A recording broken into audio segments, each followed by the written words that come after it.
quiet town where time seemed to walk slower than people, there lived an old man, known only as Elias. He wasn't famous, he wasn't rich, but in his small attic, surrounded by the smell of paint and dust, Elias painted things that hadn't happened yet. Some said he was mad, others said he was cursed, but only a few ever saw what he could really do.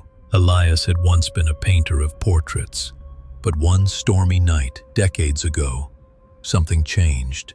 He woke up before dawn, grabbed his brush, and painted a scene, a fire in the town square. By evening it came true, exactly as he'd painted. He told no one, but the next night it happened again.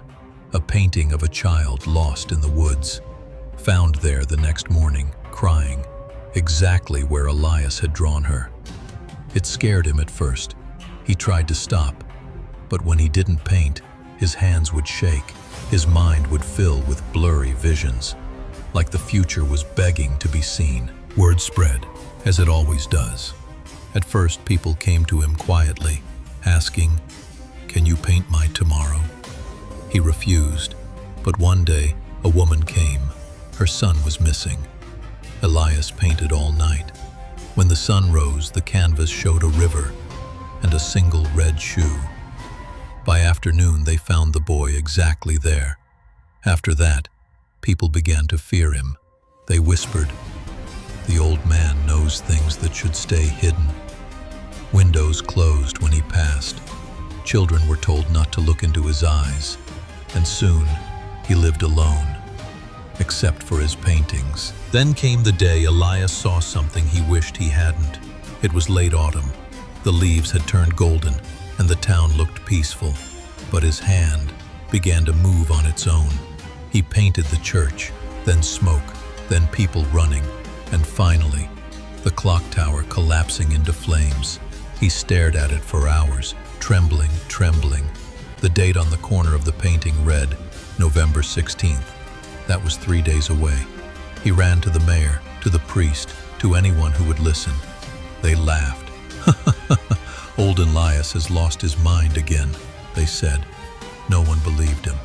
And then, November 16th arrived.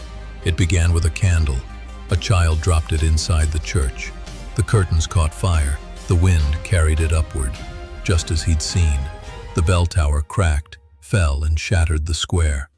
But no one died, because the night before, Elias had gone door to door, begging people to leave town just for one night. Most ignored him, but some, a few families, listened. Those were the only ones who survived. When the fire stopped, the church was gone, and so was Elias.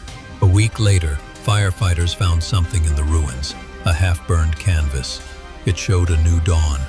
The town rebuilt, children laughing again, and in the corner, a small signature, Elias.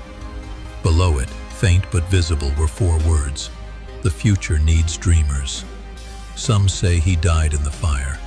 Others believe he left to paint new futures somewhere else.